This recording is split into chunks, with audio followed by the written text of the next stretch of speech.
My name is Shenhe. I was born fated to bear the curse of calamity, so I am prone to bring harm to the people around me. The Adepti urged me to bind my soul with red ropes to keep my homicidal nature at bay. If you are able to walk alongside me without fear,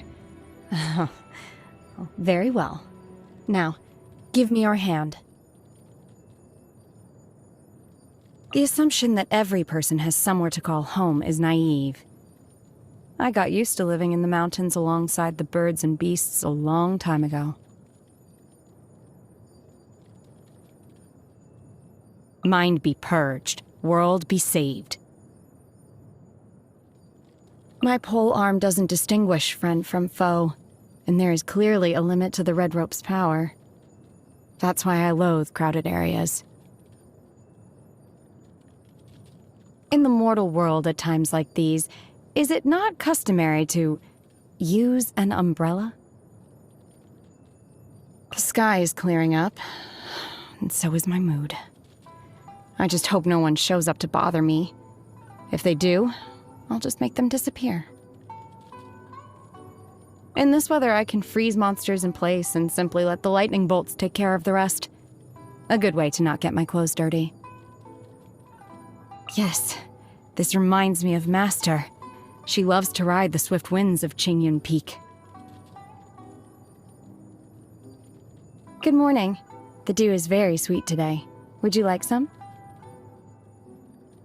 If you feel fatigued after lunch, you should try meditating. It's very effective. Do you prefer the artificial light of the cities and towns, or the moonlight in the mountains? Feel free to rest. I'm a light sleeper. If I hear anything in the vicinity, I'll investigate it for you. For all the training I've had, honing my body and mind, learning the Adepti arts, I've mostly been guided by my own instincts. It just comes down to self-preservation.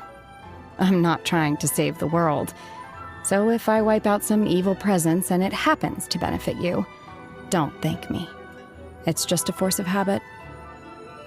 If I treat people kindly, they call me an adeptus. And if I put them in their place, they call me a witch. The one thing you'll never hear them call me is human. They all seem to agree that I'm fundamentally different from them. I rarely leave the mountains, so I was never taught proper manners. When a conflict arises, I just take care of it the way that comes naturally to me. But if you don't approve of my methods, please do let me know. Even if I don't fully understand your reasoning, I will always defer to you.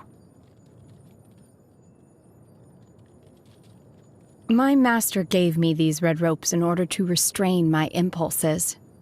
But during our journey together, I feel I have finally grasped the key to all of this. Somehow, controlling my strength, knowing when to restrain myself and when to unleash, it comes more naturally to me now. I think that what saves me from myself is not my red ropes, but you.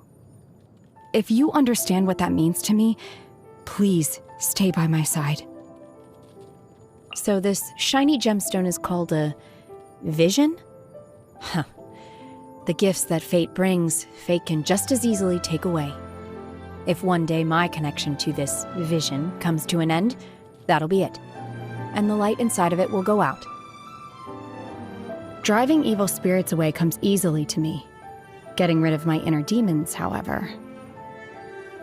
Unless you can find a way to let go, all the Adepti arts and exorcism techniques in the world can't save you. Why do I always hear people say, the first snow of the season is a sight for sore eyes? We have snow every single day in the mountains. So which instance counts as the first snow? I don't understand what they mean. Please explain this to me. I have no use for the wealth that ordinary people desire. But in the hands of Lady Ningguang, wealth becomes a means of solving complex issues of the kind that no weapons could ever hope to resolve. She understands the unwritten rules of human society. She knows what's in people's hearts. Master once told me that even the Adepti aren't able to achieve this. I hold her and her work in high regard. I find I don't need to worry about etiquette with her, and unlike with some people, I don't need to rely on nonverbal cues to discern the true meaning of what she's saying. That makes me a lot more comfortable. The only problem is, well, there are too many people around her all the time, and I heard there's also many crew members on her ship. I need you to go with me. It's the only way I can cope with so many people. Yunjin performs... it's called Liue Opera, isn't it? I like this particular type of social interaction. You can get to know about the other person's background without having to actually interact with them one-on-one. If she ever includes your story in one of her performances, I'm sure the result will end up being quite incredible. I'm looking forward to it. I've heard many stories about her from my master. She's really quite different from how I originally imagined her. But don't worry, I'll be keeping this to myself. Speaking of Ganyu, her work in Liue Harbor is unbelievably busy. It seems that there is a price to pay for those who want to integrate into the mortal world. It's hard for me to believe that I still have living relatives in this world. If he has any difficulties with his training, I am more than willing to help enlighten him. However, he will need to meet me alone in the mountains. Their family is too... sociable. I wouldn't know how to turn down their invitations without being impolite. I've seen him lean over to you and whisper things in your ear. If he dares threaten you, I will make sure he... You mean it's just an in-joke between friends? Genuinely? That gentleman claims to be immortal, yet is very familiar with my master, who is an adeptus. Master once said, "If you see him drinking on a stone stool in front of my abode, do not disturb him. Let him sit quietly for a while." And that's precisely what I did. The quality of his medicinal herbs is as good as it gets. He is also easygoing and considerate of others. By comparison, the little snake on his neck has no filter at all. Don't worry, I didn't lift a finger against it. I won't go as far as getting into a quarrel with a snake. I often see her wandering in the woods singing strange songs. Actually, I must have heard all of her songs several times each by now. I'm used to her singing, but I still find it strange. That being said, I don't hate it either. My first impression of him was that he's not one to smile. After meeting him again more recently, however, he's still as reserved as ever, but he seems a lot more relaxed now. Maybe he met someone special. Please don't pay any heed to the way most people refer to me. I am not an adeptus and don't possess any divine abilities. I was born in a branch family of a clan of exorcists and grew up in the mountains far away from Liue Harbor. I am but an adeptus disciple, nothing more, nothing less. When faced with delinquents who are just out to cause trouble, most people will try to reason with them. This course of action perplexes me. Removing the root of the problem and disposing of these ill-intentioned fools seems like the obvious course of action. Why do common folks prefer the labor-intensive route? I am the apprentice of multiple adepti and have trained alongside them. After a certain point, however, they stopped teaching me new techniques and started focusing on how to control my intense homicidal urges. Oh, don't be nervous. Yes, craters have been left in the ground, and giant trees have been uprooted. But these things only ever happen in the mountains, far away from civilization. And certainly have never affected innocent lives. Besides, I can control myself now. My father's intent was to trade my flesh and blood for my mother's life. After he abandoned me in that cave, I still held out hope that he'd come back to rescue me. 1 day went by, then 2 days, 3 days. I used every ounce of energy in my body to fight off that monster. But as I collapsed on the ground, I finally realized that the day I was waiting for would never come. To this day, I don't know which one it is. Was I abandoned because I'm cursed?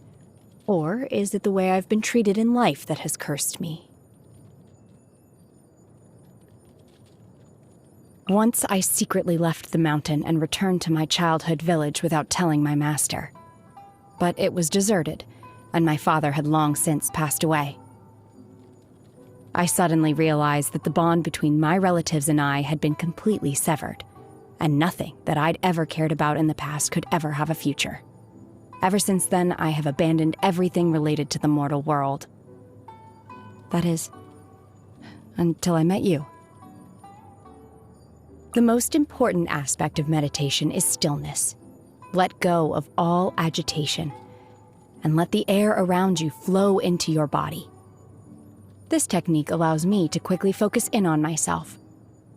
I heard from my master that after meditating beyond a certain point, there is no need to adopt the meditation posture anymore. Adepti can meditate even when standing up. I still have much more to improve on. The fear of losing the people most important to me, and the desire to save them. This kind of feeling makes my heart ache. I've never experienced anything like it before. It's a burden, yes, but it's also something to hold on to. I've sampled numerous dishes during my time away from the mountains, but the truth is that I don't really remember how they taste. The only dish I can never forget the flavor of is that bowl of noodles I ate at home so long ago. I shouldn't have to remember that. Why do I have to remember that?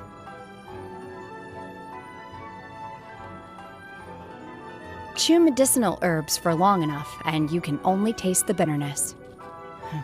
In all the years I trained under the Adepti, I had to abstain from all kinds of things, and to a point I got used to it. But them? The common delights of the mortal realm pose no hindrance to the Adepti. Thus, we may indulge in all manner of dishes as we please. These are the exact words my master said.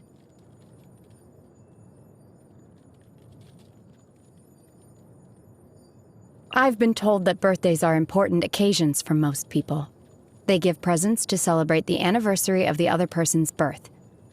Material possessions aren't really my thing, but the view of the starry night sky in the mountains is the most beautiful thing I've ever seen in my life. I've frozen this lake and turned it into a mirror, so you can appreciate the reflection of the fleeting clouds and distant stars right up close. This is my way of celebrating your birthday. Hope you like it. The power I harness, it grows stronger. If my master were to learn about this, she'd probably have me add some more red ropes. I haven't been training as single-mindedly lately, and yet it's as if I'm growing stronger and stronger without making a conscious effort. I'm left to assume the only way for me to achieve this is by your side. I once believed that freeing my mind from all agitation was the only way to overcome.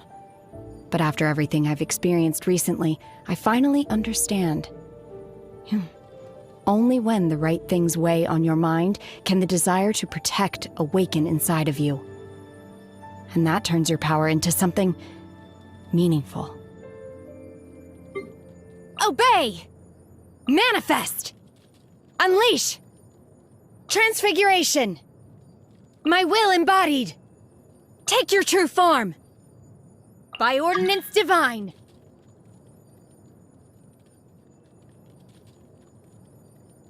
Cryo incarnate! Do your master's bidding! So, this is what the world considers to be treasure. Adepti treasures have special powers. What about mortal ones? These things, what are they used for? You'll regret that! I shall not yield! I will wipe them out! No escape from fate. My time has come.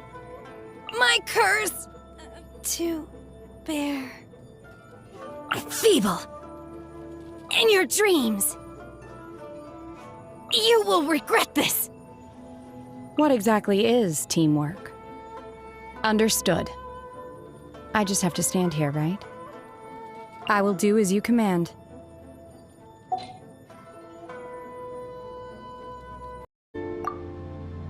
Welcome home. It's great to have you back. I heard that I should say these sorts of things whenever family returns home.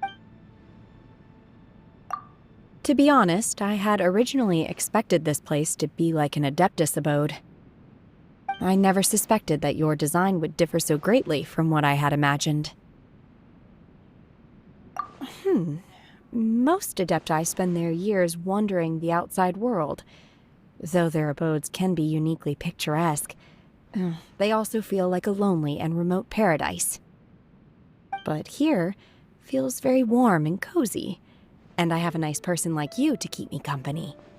I've truly never experienced anything like this. What I mean is, I like it here. I will cherish this place and learn to adapt to life here. However, there are many pieces of decoration and furniture here that I've never seen before. I'm uncertain of their use or purpose. So please take a moment to explain everything to me when you could spare the time. Welcome home. It's great to have you back. I heard that I should say these sorts of things. Chat? Oh, then I suppose you must enjoy chatting. Just like my master. All right then. Aside from my rigorous training in the Adepti arts, my master also taught me the skills of conversation. Though more often than not, she was the only one speaking, and I ended up just listening quietly. I suppose I should take the opportunity to practice whenever it presents itself. Why don't you start? Well, it seems that conversation is a skill that can't be practiced like other arts. There isn't any concrete methodology to mastering it as far as I can tell. I only remember my master saying that the purpose of talking is not only to convey information, but also to direct the mood and deepen mutual feelings. Well, according to her, you should pick topics of interest to your partner. That's the best way to direct the mood of the conversation. Before I met you, I wasn't close with anyone. There were barely any topics that would ever spark my interest. Well, whenever my master brought you up as the topic, I'll admit I felt quite amused.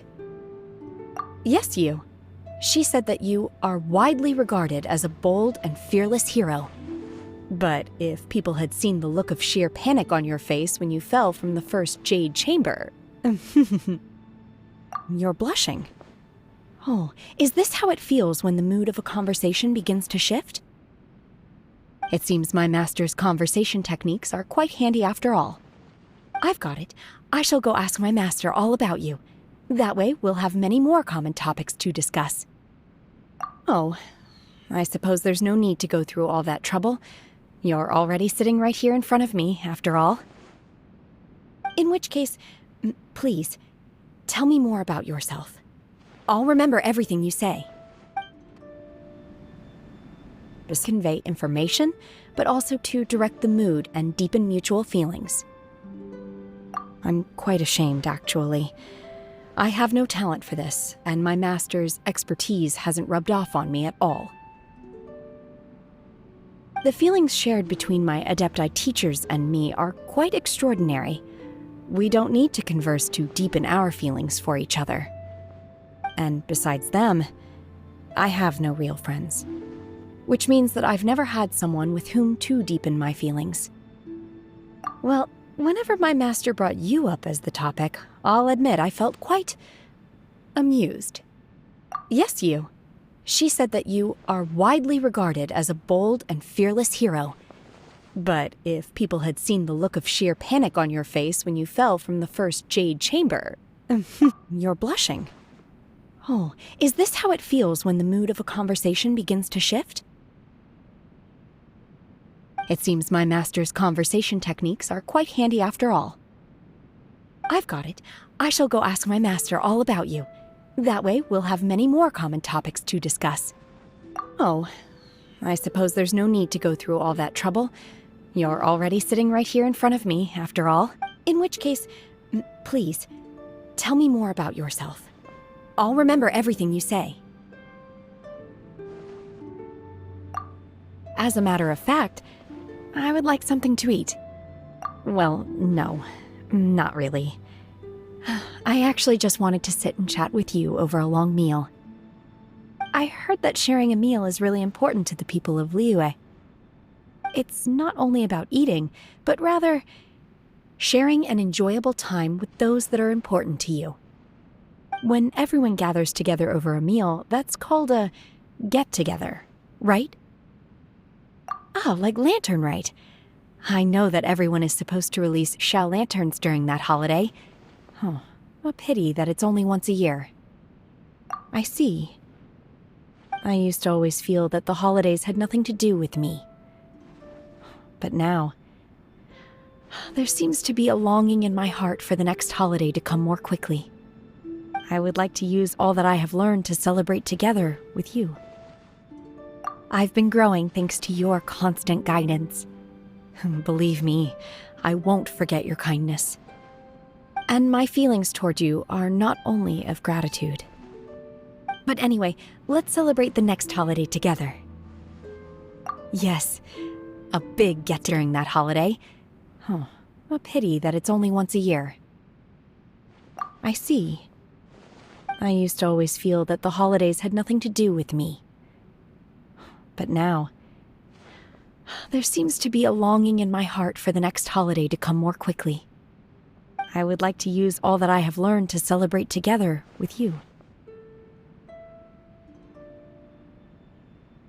I've been growing thanks to your constant guidance. Believe me, I won't forget your kindness. And my feelings toward you are not only of gratitude. But anyway, let's celebrate the next holiday together. Yes, a big get-together. Up already? If those noisy birds woke you up, I'll go silence them right away. Huh? Oh, you don't want me to harm them? Fine. I'll just shoo them away. Don't worry.